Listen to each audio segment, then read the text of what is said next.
Muy buenas noches, Dr. File.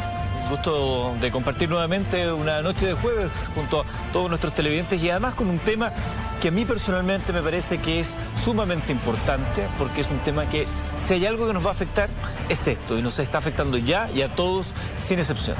Así es. En diciembre, queridos amigos y amigas, nuestro país va a ser anfitrión de la conferencia mundial más importante sobre el cambio climático. Un momento clave para poder proponer medidas imprescindibles que puedan detener el apocalipsis climático que está viviendo la Tierra. Lamentablemente, todos los países convocados les falta mucho que avanzar en materia medioambiental y Chile no es la excepción. Tenemos una legislación débil en esta área, al igual que la fiscalización de las grandes industrias productivas es bastante precaria. Pero, como decimos, mal de muchos, remedio de tontos. Por eso hoy día, Eduardo, con todo el equipo de Mentiras Verdaderas y con ustedes allá al otro lado de la orilla, vamos a conocer la realidad climática de Chile, que es un reflejo también de la realidad del resto de países de nuestra querida América del Sur. Vamos a entrar en materia. Me gustaría que, a modo de contexto, si pudiéramos hacer una revisión de cómo se formó y cómo era la geografía de Chile en los inicios de su constitución en términos concretos como una realidad geográfica, Dr. File.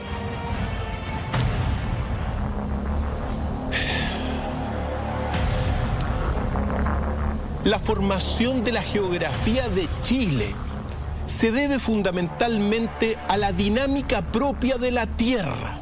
Esto es, fundamentalmente, todos los cambios geográficos en su superficie que se debieron a agentes internos y externos durante los últimos 4.500 millones de años. Cuando uno habla de agentes internos, se refiere, por ejemplo, al movimiento de las placas tectónicas, al vulcanismo, a los terremotos, a los mismos vientos y, por cierto, también al humano, que ha aparecido como un agente del cambio climático. Y cuando habla de los agentes externos, se refiere a las llamaradas solares, a los rayos cósmicos y, por cierto, también a los meteoritos. Dentro de este contexto, la formación de la geografía y del clima de Chile nos remonta a 300 millones de años, querido Eduardo. 300 millones de años. Por poner una fecha para comenzar, donde en realidad ahí había un gran continente que se llamaba Pangea, porque de alguna forma ahí también estaba nuestra geografía, claro, pero en un gran continente rodeado de un mar, de todos los mares, que se llamaba Pantalaza. Ese super mega continente evidentemente estaba habitado por mucha vida, porque hubo una explosión de vida en el Cámbrico que se llama 540 millones de años. Entonces había mucha vida, aunque se pensaba que ese continente en su centro estaba muy desértico, muy seco y que no llovía. Sin embargo, ese es el comienzo de alguna forma de la geografía y pasan unos 50 millones de años y más o menos hace 250 millones de años comienza su fragmentación, propiciada, por cierto, por un fenómeno también que se llamó la Gran Mortandad, que fue la extinción de vida más grande que ocurrió en la Tierra, que mató al 95% de vida hace 250 millones de años. Por lo tanto, junto con ese factor vulcanismo, movimiento de las placas tectónicas que habían levantado a este continente, se va a comenzar a fragmentar y se van a producir más o menos hace 200 millones de años dos grandes bloques continentales. Todo lo que es al norte, que se llamaba la Eurasia, que contenía Norteamérica y Eurasia también, y al sur Gondwana, donde no solamente estaba América del Sur, también estaba la Antártica, estaba el Indostán. Nueva Zelanda, entre otros grandes. ¿África también? ¿Perdón? ¿África también? África también, en Gondwana abajo. Pues bien, esa Gondwana, evidentemente, cuando hablamos de este movimiento, Eduardo, estamos hablando de, claro, de los ritmos de la Tierra que son de millones de años, pero que no han cambiado y que hasta el día de hoy siguen. En un momento dado, Gondwana se va a comenzar a fragmentar también y va a dar paso a la formación propiamente tal de más o menos la geografía que uno tiene y particularmente la geografía que América del Sur tiene con Chile.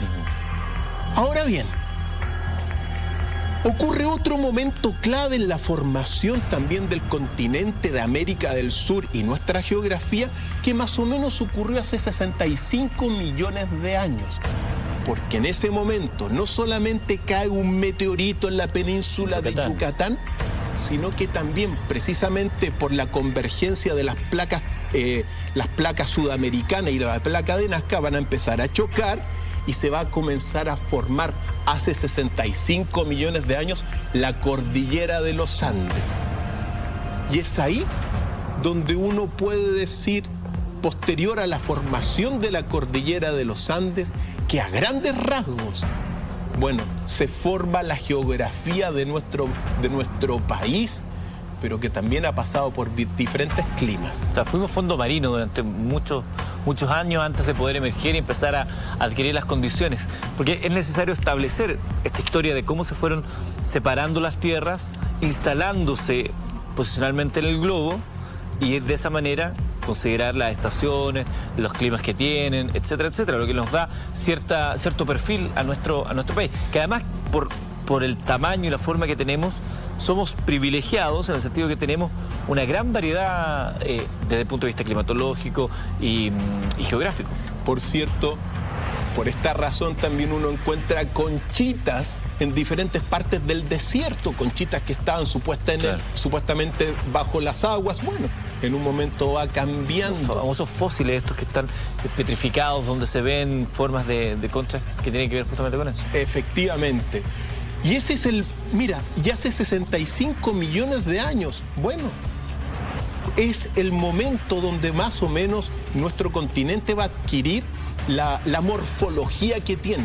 Cuando uno habla de morfología, está hablando de que estamos en una tierra viva, estamos habitando un planeta vivo que evoluciona y que no ha dejado de evolucionar durante muchos años. Sabiendo que el hombre todavía no está invitado a la fiesta. Todavía no. Todavía no estábamos invitados a esta fiesta. ¿Quiénes eran los habitantes, desde la zoología, del territorio chileno?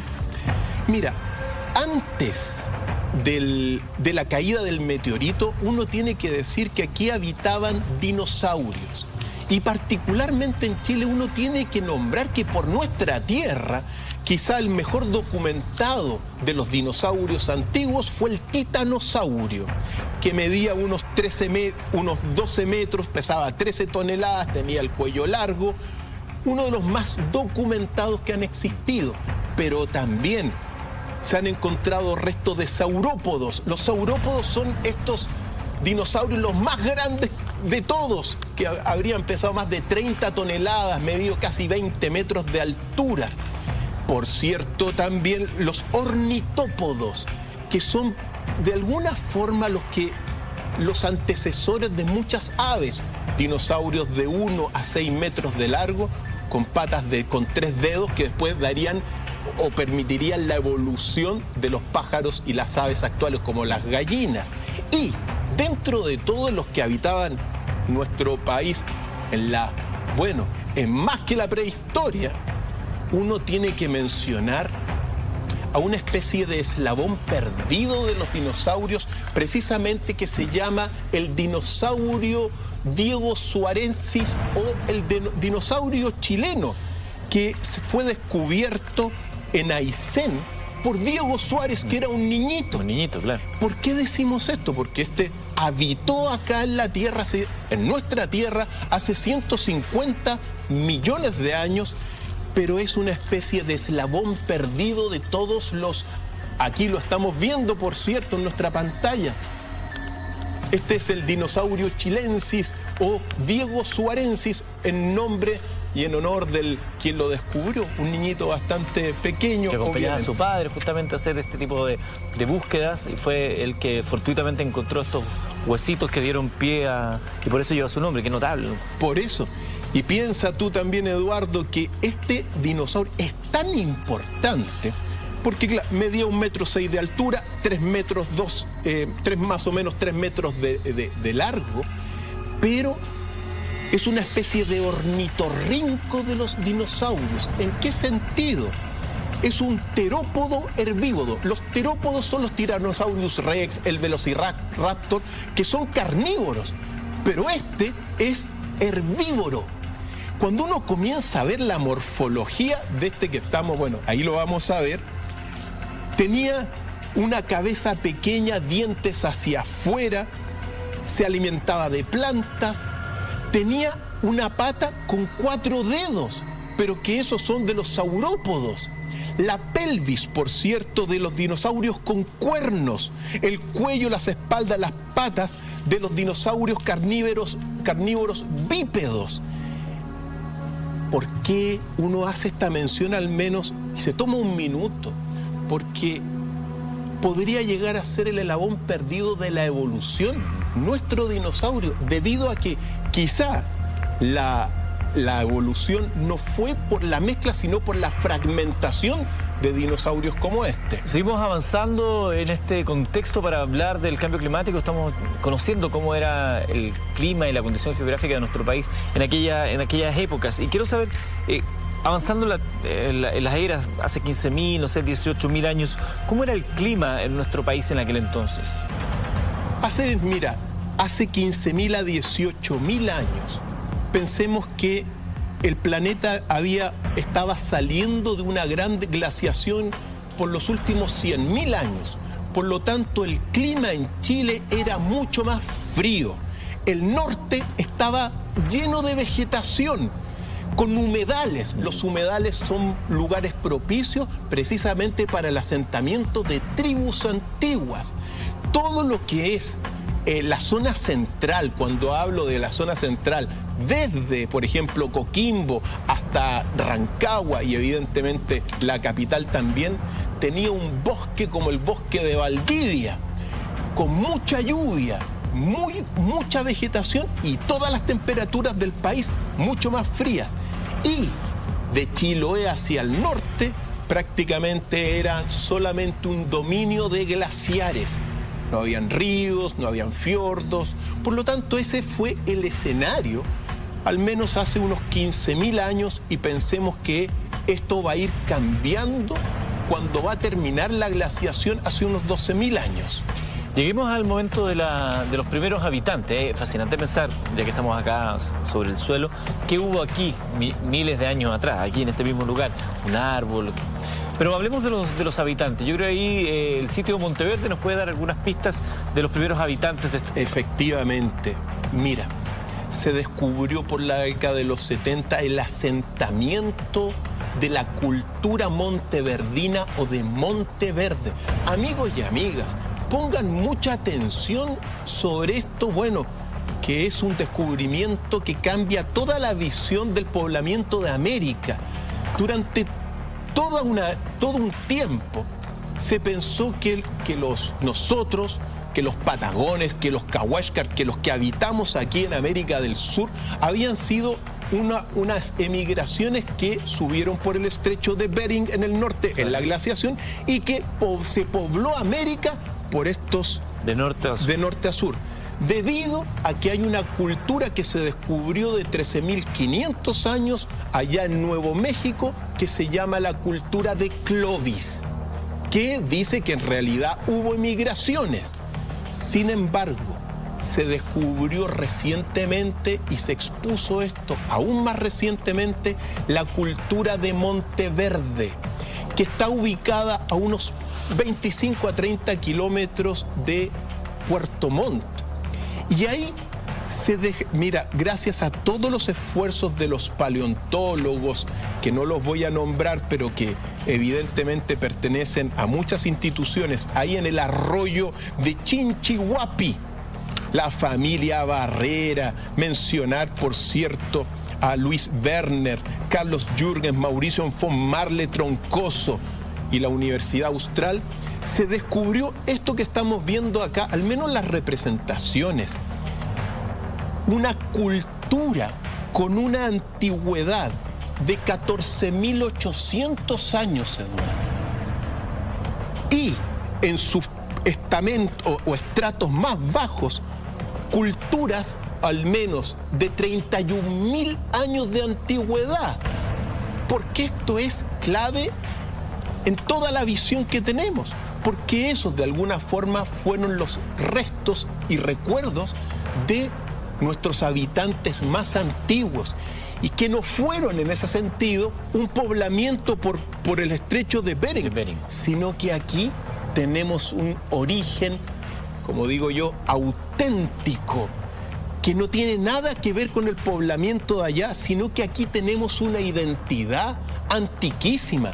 Por eso uno puede entender después, bueno, la evolución de los Cahuéscar, de los Patagones, que eran tremendamente inteligentes y también inmensamente adaptados a un sur que es bastante hostil.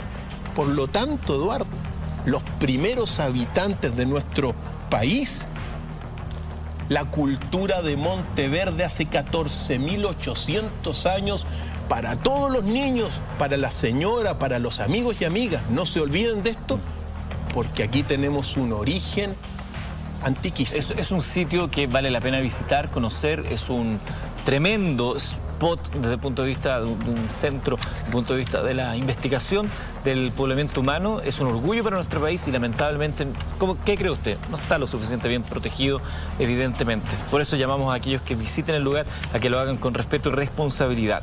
Dr. File, desde este momento en que hemos conocido ya las posibilidades de poblamiento de nuestro país hasta ahora, es decir, desde el año 15.000, 18.000 hacia atrás y antes, ¿de qué manera ha cambiado el clima en el territorio chileno?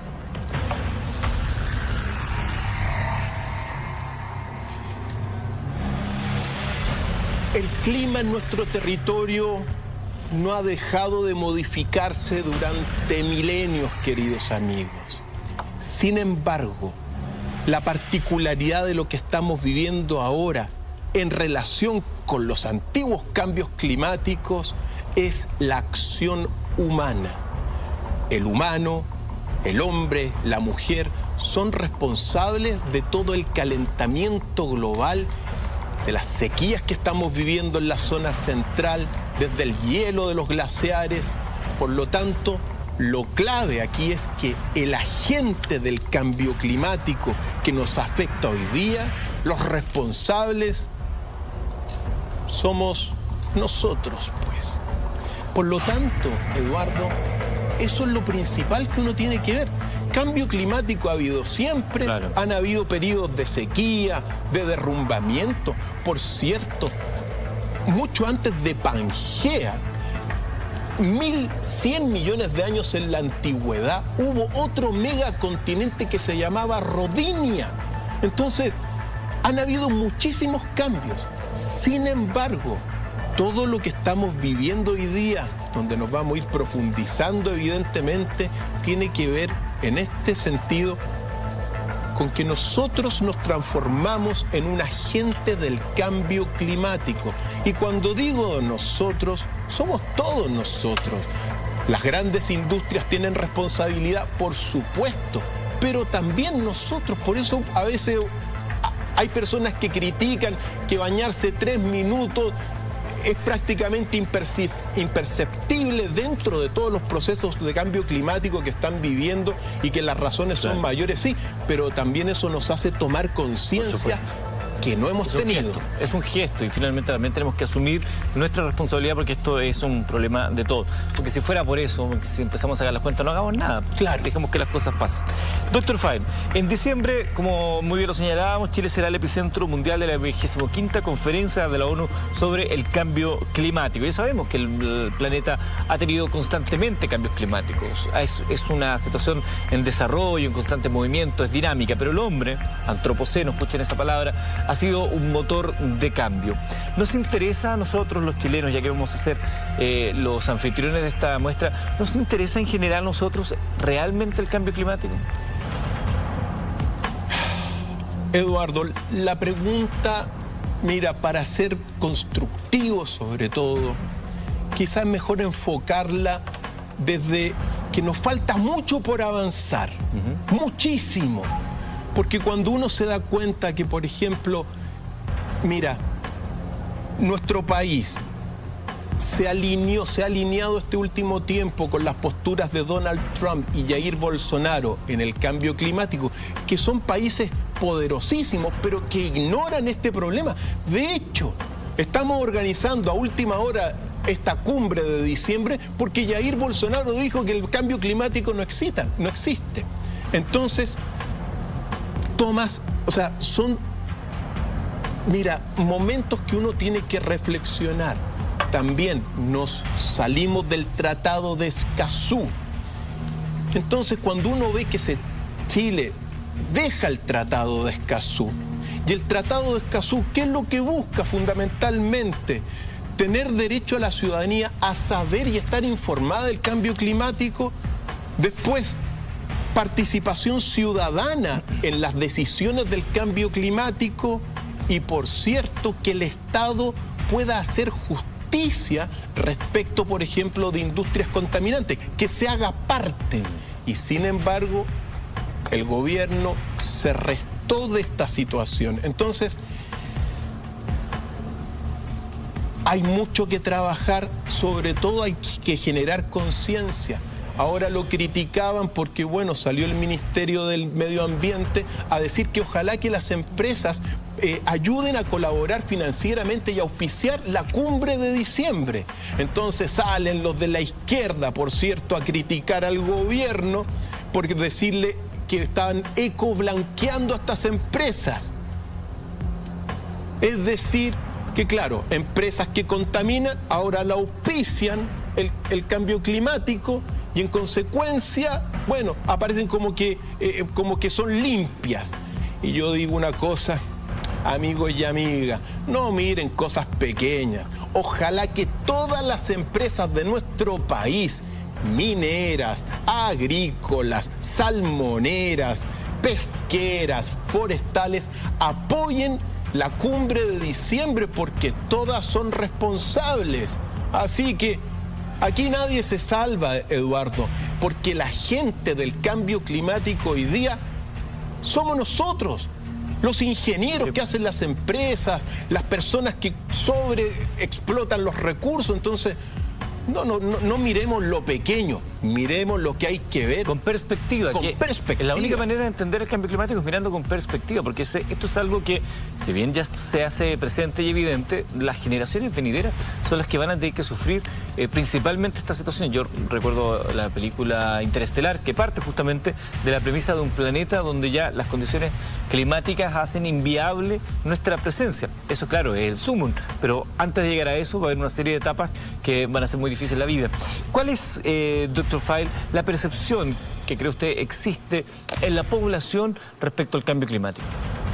Para esto, los gobiernos, los últimos gobiernos de derecha e izquierda han hecho encuestas a través del Ministerio del Medio Ambiente. Y yo las tengo todas. Y uno puede decir algunas cosas que son, bueno, son dramáticas, pues, Eduardo. Primero, la última encuesta del año 2018 dice que el 93% de los chilenos cree que hay un cambio climático que está ocurriendo. 93. O sea, efectivamente. Pero la encuesta anterior del gobierno pasado, ojo, decía que más o menos un 12% no creía que existía el cambio climático. Entonces, cuando a mí me escriben, me dicen, no, es que yo no creo en el cambio climático, doctor File. Yo les digo, amigos, esto no es cuestión de creer o no creer. Para creer, váyanse a misa los domingos, ahí crean. No, un acto de fe. Pero esto es, tienen que investigar los datos concretos, los hechos, las proyecciones, los datos científicos. Vean lo que se está haciendo a nivel de todo lo que son los satélites medioambientales. Y no vayan a creer esta cosa. Entonces, cuando un 12% de la población cree que no existe, uno puede ver mucha ignorancia detrás de esas creencias, por cierto. Ahora, cifras preocupantes, muy preocupantes frente a lo que viene, porque según estas encuestas, el 80% de los chilenos sabe poco o sabe nada del cambio climático. Es decir, la gente no tiene idea del cambio climático, Eduardo, lamentablemente. Por lo tanto, hay que hacer un esfuerzo para que la gente sepa algo. Mira, según la encuesta, un 20% de los chilenos no sabe nada del cambio climático y un 60% sabe muy poco. Entonces, para eso hay programas como este. Por eso mismo hacemos nuestro esfuerzo. Ahora, el 95% de los chilenos percibe que Chile está nada o muy poco preparado para enfrentar el cambio climático. Entonces, esa es la realidad. Nosotros he escuchado, doctor File, ya mucha gente está hablando de que en la práctica hay dos estaciones, invierno y verano. Como que se han ido perdiendo las posibilidades. Es algo que se ha comentado de manera algo extendida en el último tiempo. No ha habido ningún organismo científico serio que lo avale. Pero parece que a nivel de percepciones, evidentemente, ya no es como era antes. Las lluvias. Yo digo, Eduardo, afortunadamente, es verdad lo que tú dices, y la percepción, evidentemente, los cambios, o sea, se está pasando mucho más de invierno a verano, de verano a invierno. Pero yo digo, afortunadamente nosotros estamos, al menos en esta región, bendecidos porque aún podemos observar las 4 estaciones del año maravillosas, cada una de ellas. Aún las observamos. ¿Qué tan vulnerable está nuestro país, doctor File, justamente al cambio climático y sus consecuencias? Mira, según los criterios de vulnerabilidad de la ONU, presenta 7 criterios de vulnerabilidad Chile de los 9 que existen. Por lo tanto, está muy vulnerable nuestro país, no solamente porque no se está preparado legalmente, por decirlo así, en tecnología, en conciencia, sino también porque hay áreas costeras de baja estatura, peligro de vulnerabilidad frente al cambio climático, también zonas áridas y semiáridas. Perdón, yo sé que hay 9 criterios de vulnerabilidad, sí, ¿no? Y Chile cumple con 7 de ellos. Estos son los que te estoy mencionando, Eduardo. Las áreas costeras muy bajas, peligro cuando sube la marea, evidentemente. Zonas áridas y semiáridas, por lo tanto, sequía. Zonas de bosques propicias para muchísimos incendios. Propensión a los desastres naturales. A cada rato tenemos terremoto o una erupción volcánica o de repente nos llega un tsunami. También sequía y desertificación. La sequía, ojo que la va a mover también, pero provocada por muchos factores y no solamente por el clima, o sea, por el alza de temperaturas, ecosistemas montañosos, entre otros tantos. Chile, un país altamente vulnerable al cambio climático. De 9 criterios, tenemos 7. ¿Qué pasa con eso? ¿De qué manera nos va a afectar directamente a usted, a mí, a nuestros hijos el cambio climático? ¿Por qué tenemos que tomar nosotros también el toro por las astas y no esperar a que otros lo hagan? Es parte de lo que hablaremos junto a Dr. File al regreso de la pausa. Recuerda opinar y comentar junto a nuestro hashtag Dr. File MB.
Estamos hablando el día de hoy del cambio climático. Hay una revolución a nivel global con cambios climáticos. Ya no es aceptada la expresión de calentamiento global que se utilizó en algún minuto, porque lo que el mundo científico ha avalado es el cambio climático que afecta de diversas formas a diversos rincones del planeta.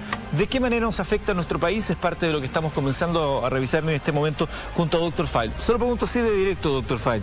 ¿Por qué Chile hoy es un país tan vulnerable al cambio climático?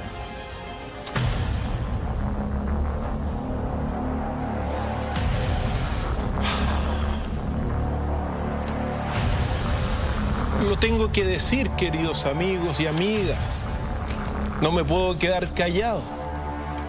Chile es vulnerable al cambio climático porque fundamentalmente ha adoptado una economía de gran depredación, donde el humano se transforma en un agente de destrucción de su medio ambiente.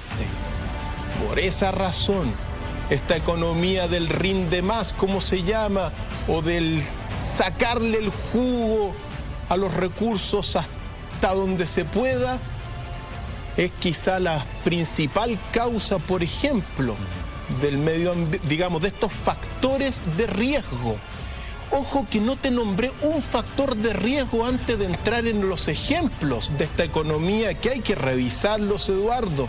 Pero uno de los factores de riesgo es la alta contaminación atmosférica de las ciudades como Santiago, como Temuco.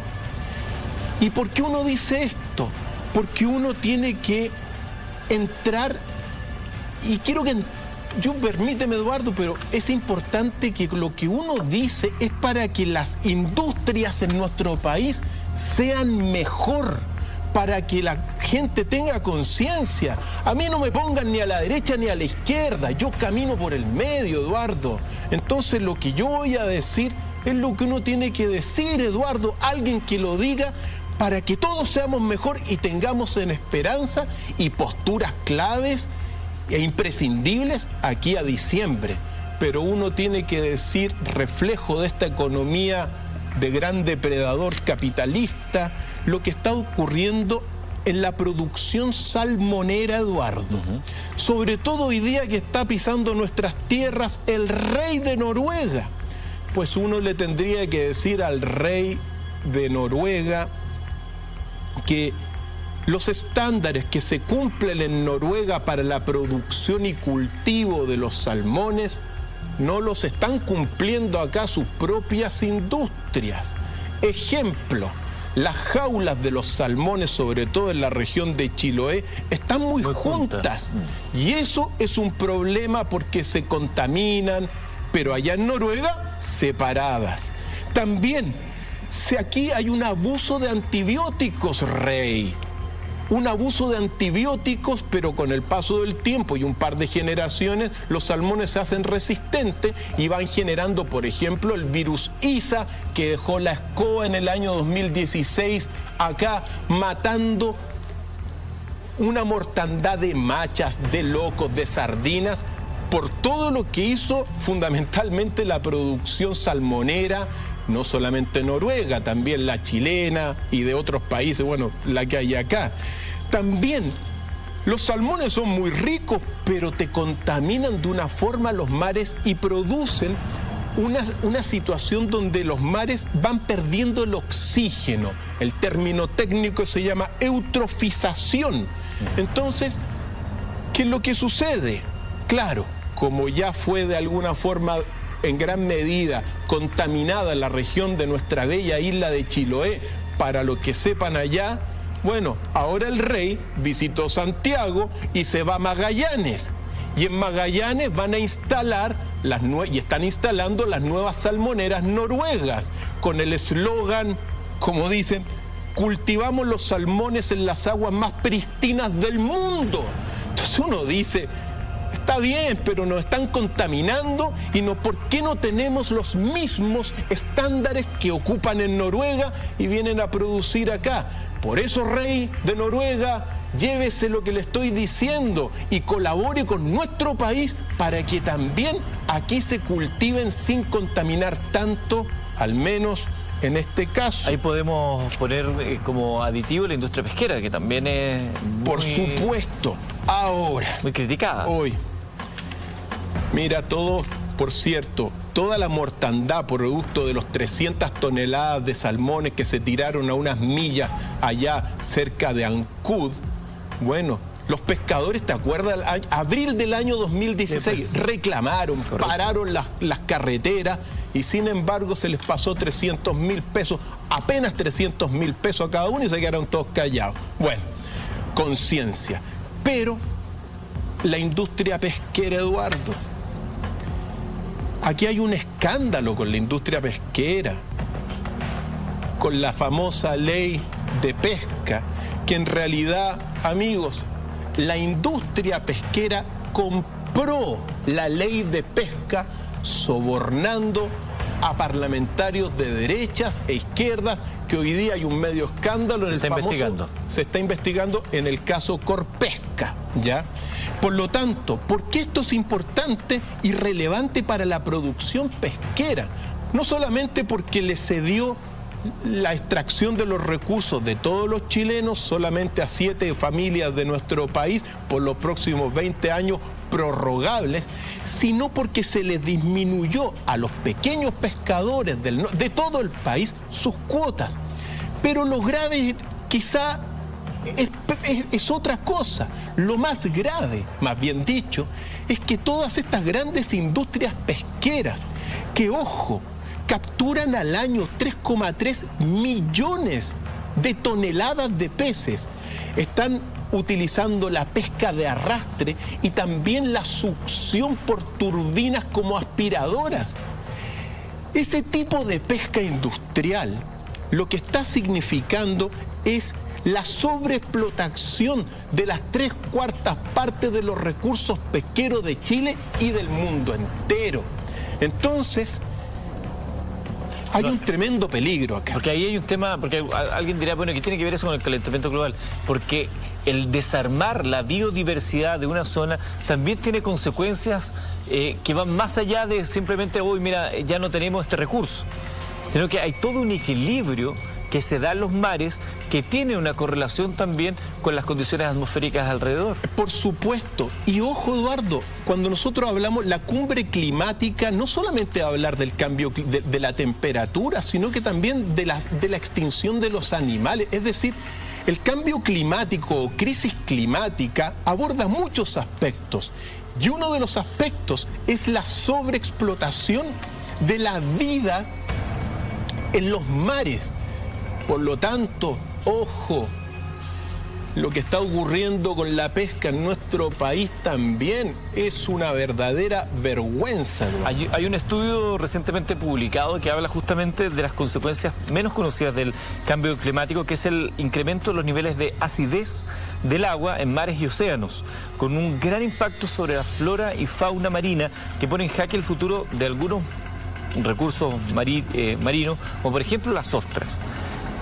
No solamente es el hecho de que una especie como la ostra pueda desaparecer por la acidificación de los mares producto del cambio climático. Tiene que ver con una actividad económica que se pierde, gente que va a tener que buscar nuevas fuentes de ingreso. Y al no haber ciertos recursos, al cambiar también, por ejemplo, la flora o la fauna de los mares, recordemos que la flora es indispensable en la fotosíntesis, en los procesos de alimentación, en las cadenas alimenticias. Fallando uno, ¿han escuchado ustedes muchas veces cuando dicen que si se mueren las abejas del mundo, se muere la humanidad? Porque estamos todos relacionados y cuando decimos que pertenecemos todos a un mismo gran conjunto, es porque efectivamente estamos vinculados unos con otros. Por eso es tan relevante. Quería poner solamente este ejemplo porque está muy vinculado con lo que estaba tratando Dr. File, la importancia del cuidado y la protección de los mares y de la manera en que estamos extrayendo los recursos del mar. La manera, en palabras muy simples, se está depredando todos los recursos pesqueros gracias a la ley de pesca. Y uno tiene que decirlo. Mira, solo en exportaciones se ganan estas grandes empresas 6.280 millones de dólares anuales. Claro, que tomen 500 millones para pagarle a los de la derecha y la izquierda parlamentarios que legislaron la ley de pesca, bueno, es un pelo de la cola, me quedo con 6.000. Sin embargo, Eduardo, problema por la sobreexplotación. Otro gran problema de la industria. Por favor, ¿la industria minera? La industria minera. Sí, solo una pausa antes de avanzar, porque estamos hablando de la industria salmonera, industria pesquera, industria minera. Estamos hablando de varias industrias. Son importantísimas todas estas industrias para el desarrollo económico. Generan empleo, generan a través del empleo áreas de desarrollo. Hay mucha gente que nos ve y que trabaja probablemente en una... No se trata de eliminarlas, se trata de observar de ahora en más la forma en la cual se están desarrollando estos procesos productivos para que vayan más acorde a las condiciones y la situación de nuestro planeta. Simplemente eso. Sí, y decir que según la misma encuesta del medio ambiente, el 70% de los chilenos cree que las empresas y grandes industrias no están haciendo lo suficiente para combatir el cambio climático. Esos son datos de la... El 70% piensa que precisamente se tiene que tomar más acciones de las grandes industrias.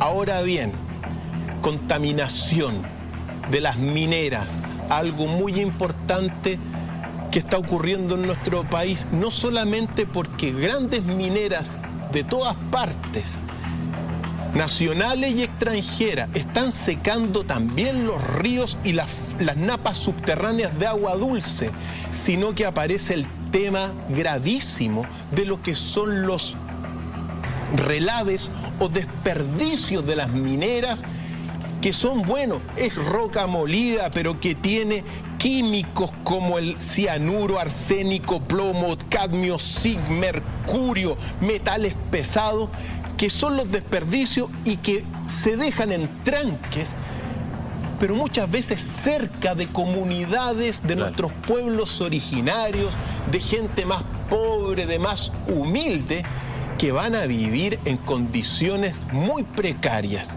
Uno tiene que decir que estos relaves se depositan, mira, el 52% de los 740 relaves mineros están en Coquimbo, el 21% en Atacama, en Valparaíso en 1% y en Antofagasta un 7%. Ahora, esto significa, estos relaves, destrucción del medio ambiente, exposición de la población chilena a contaminantes químicos muy dañinos. No solamente se deteriora la salud pública de todas estas regiones que vimos, sino que también la psíquica. Y en este sentido, uno tiene que recordar el peligro de los relaves en dos casos emblemáticos. Uno ocurrió el 28 de marzo de 1965, que es el peor de todos los desastres de relaves de una minera, que fue el caso El Soldado. El caso El Soldado fue precisamente en el tranque de relaves El Cobre, que queda ahí cerca de Valparaíso, a pocos kilómetros de Calera, con motivo de ese domingo 28 de marzo, con el terremoto del año 1965, ahí veíamos algunas imágenes. La mina El Soldado, perteneciente a la disputada de Las Condes, claro, no previeron un terremoto y precisamente el relave perdió sus cauces, perdió su contención, bajó y arrasó con el pueblo minero del Cobre, matando a 200 personas, Eduardo. ¿Y por qué? Porque en realidad no se contaban con las mínimas normas de seguridad del relave, caso emblemático. Pero si nosotros, y ahí veíamos unas imágenes, fue desastroso ese caso. ¿Por qué? Porque hacían lo que quisieron, nadie los fiscalizaba tampoco. Pero ahora, el caso Aluviones, entre otros, del año 2015, Eduardo, Chañaral, que fue muy emblemático. Mira, estas lluvias causaron los aluviones, quedó la escoba, 31 muertos, 49 desaparecidos. Pero ¿qué es lo que sucedió? Claro, cuando vienen estos aluviones, pasaron a llevar muchos relaves mineros. Y todos los amigos a mí me contaron y me dijeron, a la semana me escribieron: doctor, estoy en Chañaral y me pica el cuerpo, me pican los ojos. ¿Por qué ocurrió esto?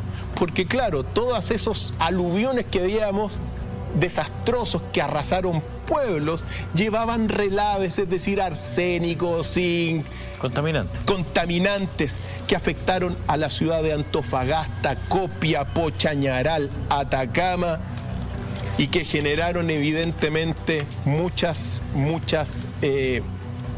alarmas. Decir una cosa, porque aquí se ha hecho una investigación. Nosotros siempre se dice, somos un país minero. Y hay una organización que se llama relaves.org. Y 3 investigadores pusieron sus conclusiones y que hay que señalarlas, Eduardo. Mira, no existen normas generales que regulen ni sancionen la contaminación de los relaves. No las regula nadie. Es basura que se tira y nadie sabe nada. Falta de comunicación entre las comunidades afectadas y las empresas mineras. Muchos incumplimientos de las empresas mineras. Y por cierto, una ausencia de fiscalización por parte del Estado chileno. Y además, falta de transparencia.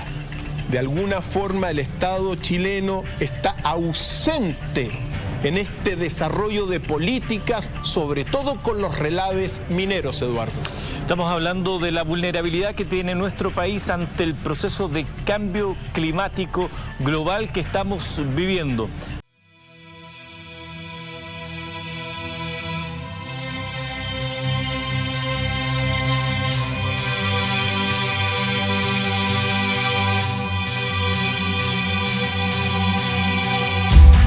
Toda evolución cultural únicamente puede ocurrir como consecuencia de una transformación interna.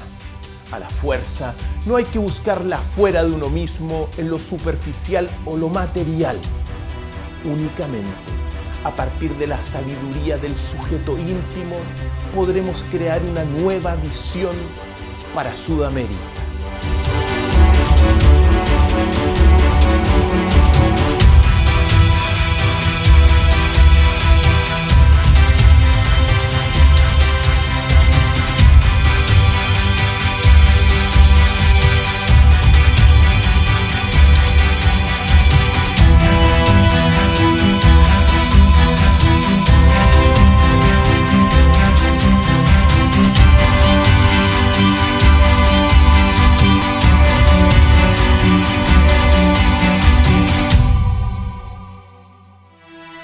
Cada episodio de la Escuela de la Fuerza lo vamos a dividir en 2 grandes partes. En la primera conoceremos lo real y en la segunda plantearemos nuestra reformulación, nuestra visión para construir una sociedad mejor.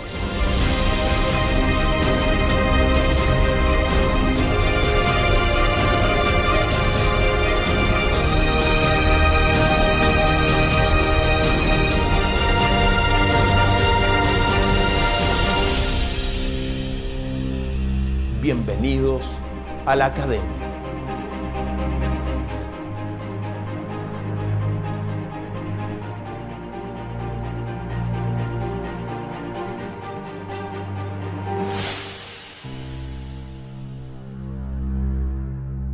Algunos dicen que somos una generación basura. Yo diría, ¿de qué manera también? Y esto es algo que nos toca directamente a usted, a mí, a todos aquellos que no reciclan, que no separan los desechos orgánicos, los que no separan el vidrio, el papel, los que generan basura. Tenemos un modelo de consumo también que nos hace generar mucha basura. ¿De qué manera Chile se convierte en el país que genera más basura y cómo nos afecta esto en tanto a nuestra vulnerabilidad ante el cambio climático? Así como tú lo dijiste, nos hemos convertido en los últimos 47 años en el país que más basura produce en toda América del Sur, por sobre Brasil, por sobre Argentina, por cierto. De hecho, sacando el promedio, evidentemente.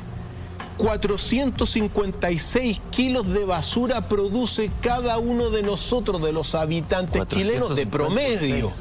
No es que decir que todos produzcamos, sino que el promedio se produce por cada chileno 456 kilos de basura anuales. En el caso de Brasil son 383 y en el caso de Argentina son 341 dentro de estas cifras. Ahora, a nivel de las problemáticas de la percepción de los ciudadanos chilenos, este es el segundo tema más importante de la situación ambiental después de la contaminación atmosférica. Por lo tanto, es como que si estuviésemos botando todos los días, Eduardo, cada uno de nosotros un kilo de basura lo tiramos al suelo todos los días. Y aquí uno tiene que decir el tipo de basura que uno tira, porque, mira, siempre son buenas estas cosas. Un chicle que usted se come se demora 5 años en que el ambiente lo recicle. Una lata de cerveza o de bebida se demora 10 años en que lo vuelva a absorber la naturaleza. Un pañal desechable, 500 años, queridos amigos. En nuestro tiempo, oye, se ocupaban pañales que se los tenía... ¿Se lavaban? Se lavaban, pues. Yo me acuerdo que se lavaban en aquello de entonces. Ojo, las pilas.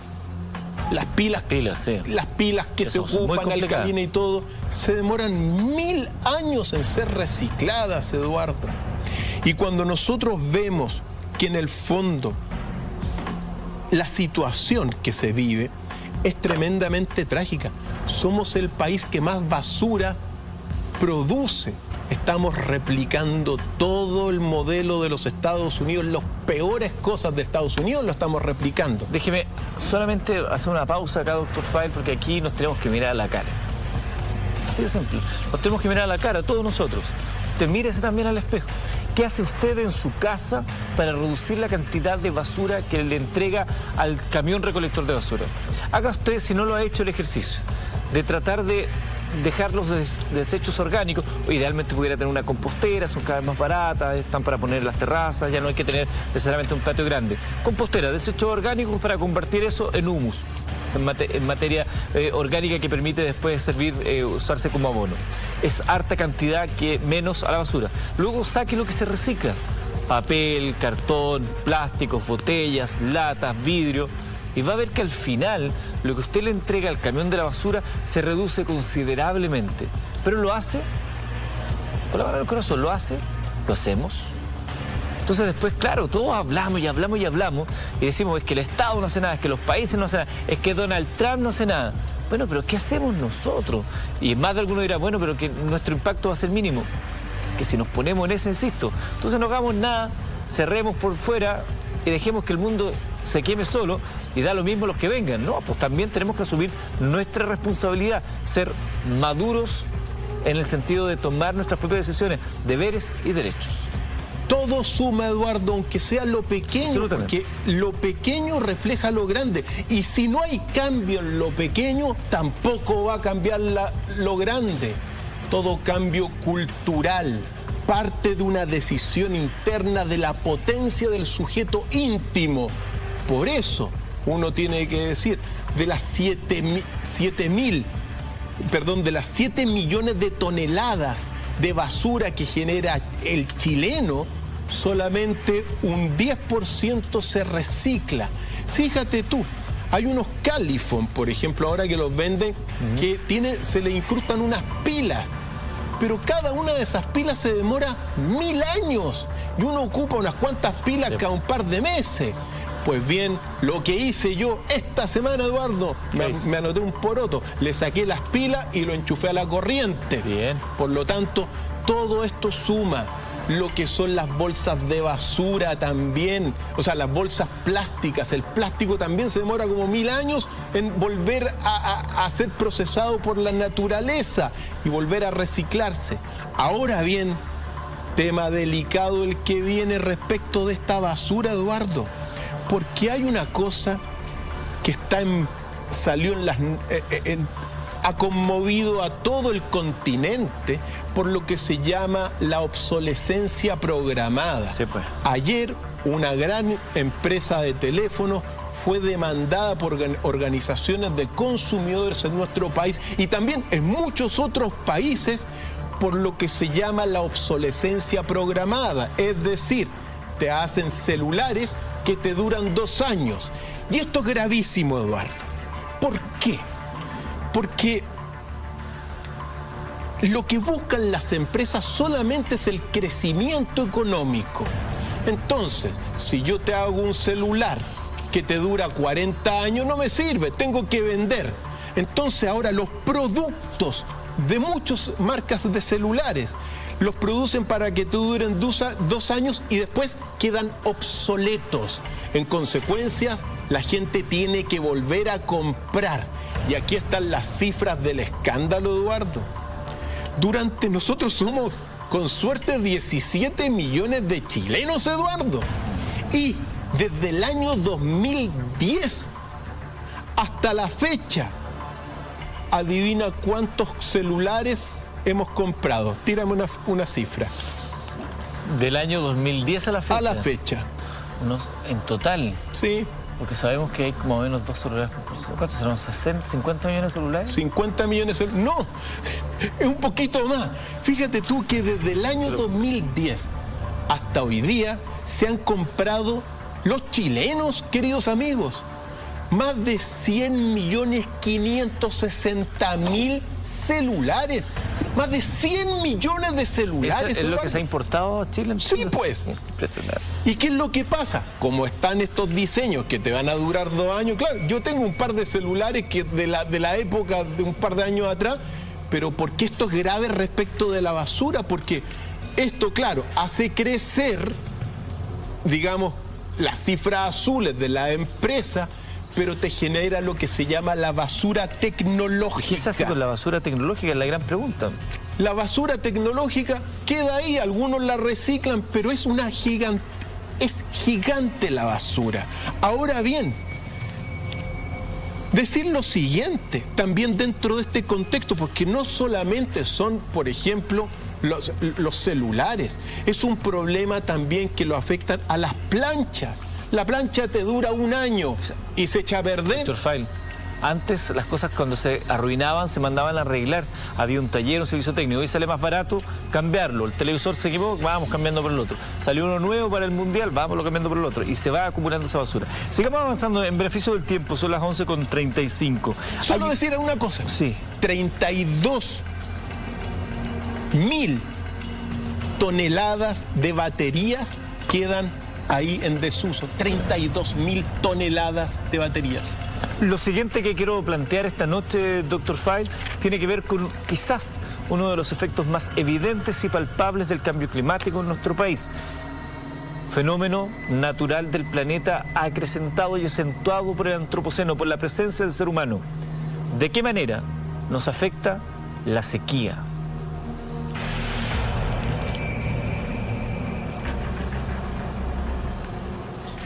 Amigos y amigas, hoy día toda la zona central de nuestro país está viviendo una sequía, estrechez hídrico grave que afecta a la agricultura, a las comunidades, pero si no se hace nada, en 5 o 6 años más, no va a ser solamente la zona central, sino que se calcula que el 76% de nuestro territorio va a estar padeciendo por estrechez hídrica o sequía.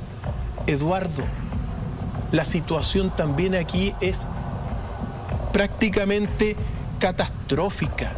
Los acuíferos se están secando, muchos ríos de agua dulce se están secando por muchos factores, Eduardo. Hay que decir que se espera de aquí al año 2000, porque mira, ¿qué es lo que sucede? Y que también que quede claro. En el año 2015, precisamente la conferencia que ahora la va a organizar Chile, pero del año 2015, se debieron haber tomado medidas todos los gobiernos de la tierra para detener la sequía y el cambio climático y los desastres medioambientales, la extinción de animales. Sin embargo, no se tomaron. Por lo tanto, lo que uno está contando son las proyecciones o predicciones científicas debido a la ausencia de decisiones políticas que hay que tomar y decisiones económicas industriales. Se espera de aquí al año 2060, Eduardo, que al menos, por lo menos, un 52% de los cultivos, un 52% de los cultivos que hoy día, nos hacen próspero a nivel de la agricultura, se vean afectados por la sequía y en consecuencia empobrecimiento de todo esto, Eduardo. Ahora, las sequías, si todo esto se proyecta y las predicciones se van cumpliendo, cada vez van a ser más prolongadas.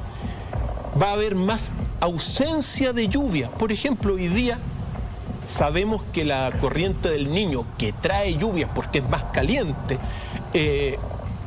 supuestamente, nos augura que quizás hasta este fin de semana tengamos unas lluvias. Pero si todas las proyecciones van a seguir caminando, es posible que en el futuro cercano nuestros hijos vivan largos periodos prolongados de ausencia completa de lluvias, Eduardo. Ahora bien, la sequía es un hecho y todos lo hemos hablado más de alguna vez, pero también aquí tiene una directa responsabilidad, como mencionábamos, las industrias mineras, pero también la industria agrícola. Hace un tiempo atrás hablamos de toda la situación en Petorca. Sí, pues. Como las paltas de Petorca, secaron el río Petorca. Situación emblemática, porque mientras, claro, las paltas se cultivan, ahora, ¿para quién se cultivan? A Europa. Para Inglaterra, Eduardo, efectivamente. Entonces uno dice, los salmones con el rey de Noruega se van a Noruega y aquí dejan la Tendalá y ahora van a contaminar Magallanes. Las paltas ni siquiera las comemos acá, pero claro, sino que se van a Inglaterra. Pero es difícil verlo de otra manera considerando que somos un mercado pequeño y que la economía es global, lo que se hace hoy a escala global. El tema es que podemos hacer eso pero con una conciencia, con un plan de manejo, de una forma de no afectar ni alterar el ecosistema, porque si no es pan para hoy y hambre para mañana. Efectivamente. Ahora bien, así como están las paltas, hay otro caso emblemático que es la situación de las guindas y cerezas de Paine. Aquí al ladito de Santiago, sí, pues. La laguna Culeo se está secando porque se están produciendo más de 160.000 toneladas de cerezas para el mercado chino. Y claro, los chinos comen fantásticamente allá nuestras cerezas, que son muy sabrosas, pero ¿cómo está la laguna Culeo, queridos amigos? Prácticamente está seca y aquí estamos viendo algunos registros.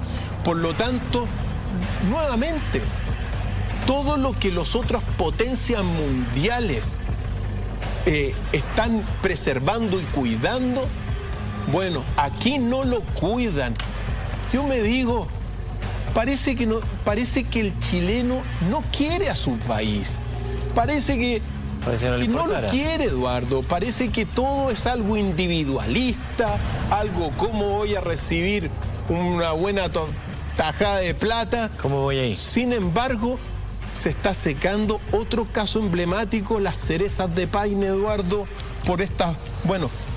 por lo que estamos hablando que es, esta economía depredadora de este gran consumidor capitalista que no hace miramiento alguno, sino que solamente producción, crecimiento a costa de la salud ambiental de todos nosotros, Eduardo. Quedamos todos en el aire. Adelante. Quería decir también que conjunto con todo esto, se pronostican una disminución de las precipitaciones en la zona central a un ritmo de 5% por década. Es decir, va a ir, si todo esto es así y no se toman medidas fundamentales, se va a ir disminuyendo las precipitaciones 5% cada 10 años. Incluso hay algunos que ya señalan que hay algunos alimentos que podrían desaparecer justamente a raíz de las consecuencias del cambio climático y de este proceso primero de desertificación, de sequías. Alimentos como el maíz, clave en los procesos alimenticios del ser humano. El pescado, lo hablábamos previamente. El chocolate, el arroz, la miel.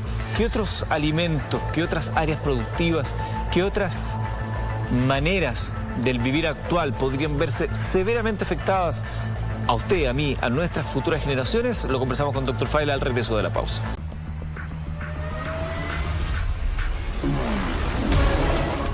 El universo guarda grandes enigmas, misterios de todos los tiempos que quedan en medio de pueblos que pasan y civilizaciones que se derrumban.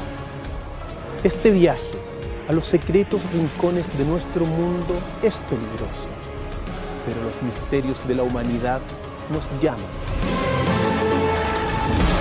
y definen qué es lo que somos. Ustedes deciden qué es lo real.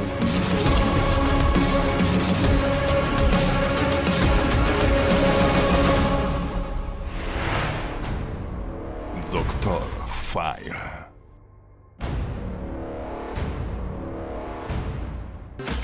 Estamos junto a Dr. File esta noche hablando justamente del cambio climático, de cómo esto nos termina afectando directamente a usted, a mí, a las futuras generaciones. Y quisiera hacer una pregunta, Dr. File, desde la mirada hacia adelante. ¿Cuáles son las medidas imprescindibles que es necesario adoptar para combatir con más esperanzas el cambio climático presente?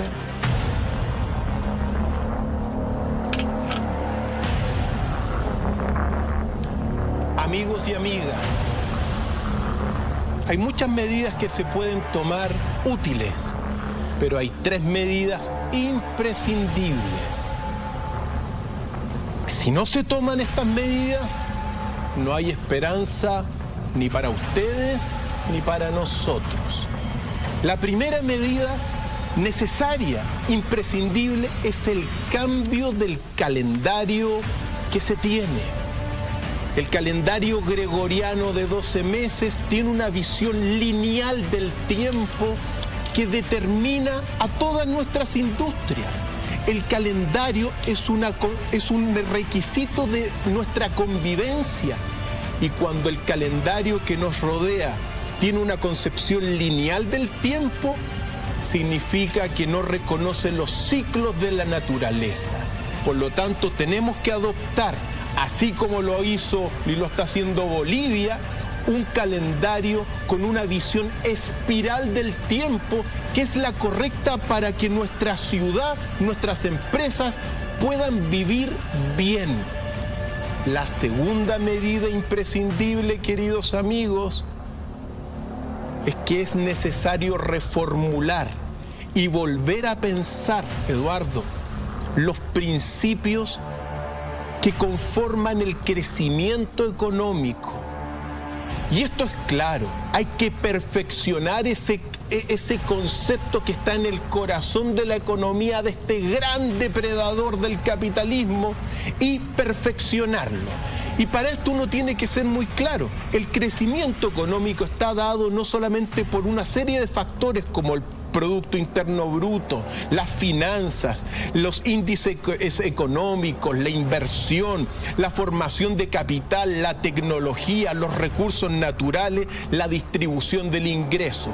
Pues bien, a esos factores hay que sumarle otros factores que te lleven a reemplazar el crecimiento económico por el concepto de una economía sustentable. Esos factores que hay que sumarles son la contaminación industrial, las energías limpias, el reciclaje, por cierto, industrial y doméstico y, en el mejor de los casos, el factor de la felicidad humana también.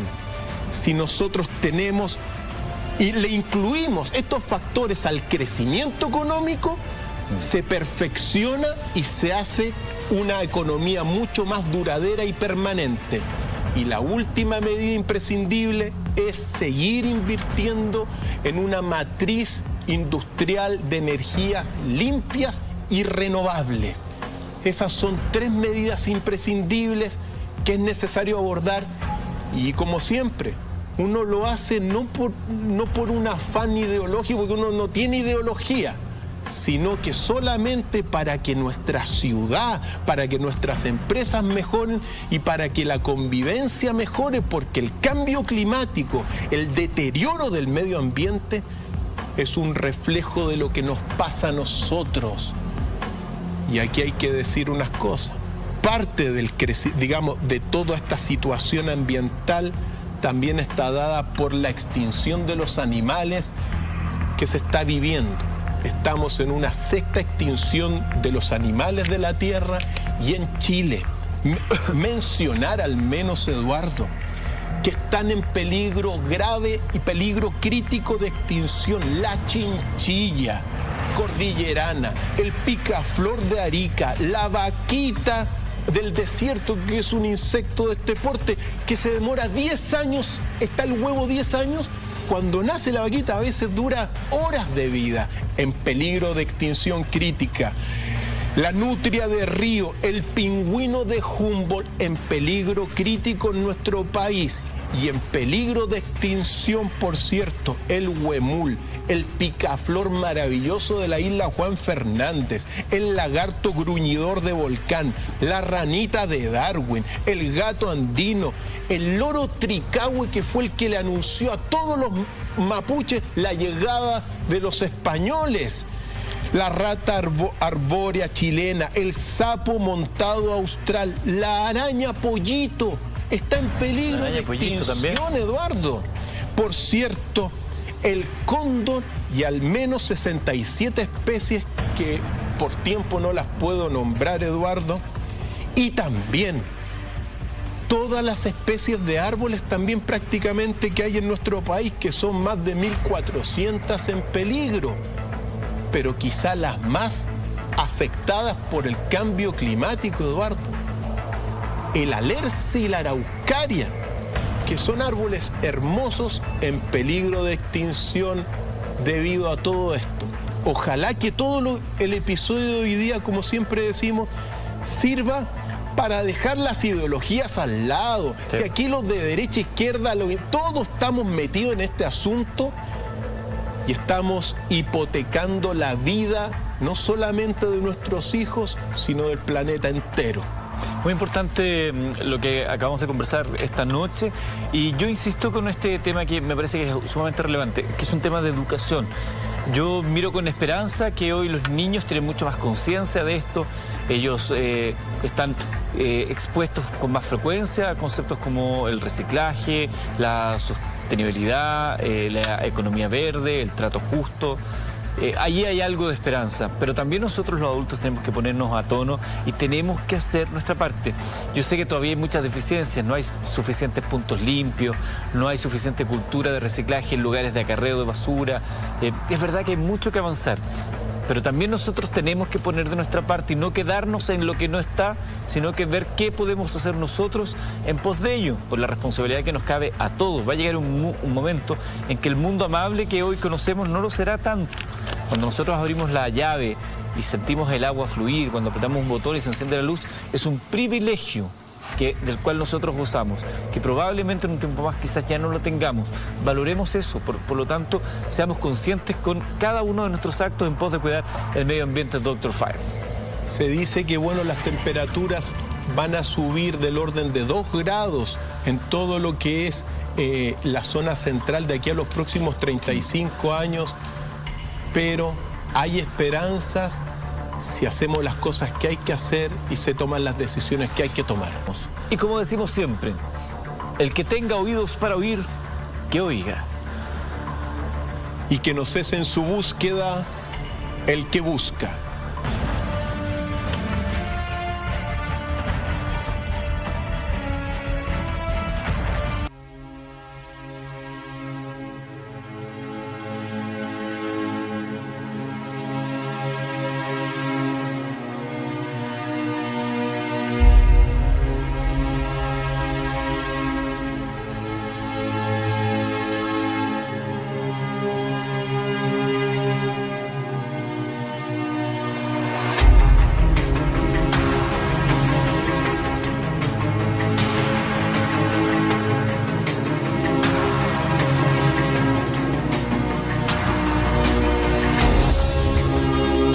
La academia busca el cultivo de la sabiduría y la evolución de la conciencia y está compuesta por 4 escuelas. La escuela de los 8 enigmas, la escuela de las 8 culturas, la escuela de las 8 fuerzas y la escuela de los 8 milagros. Las 4 escuelas se relacionan entre sí, al igual que las 8 disciplinas de cada una de ellas. Entre el 8 y el 4 se da la cuadratura del círculo de la sabiduría. Inscríbete en www.academia.university. Nos vemos en la academia.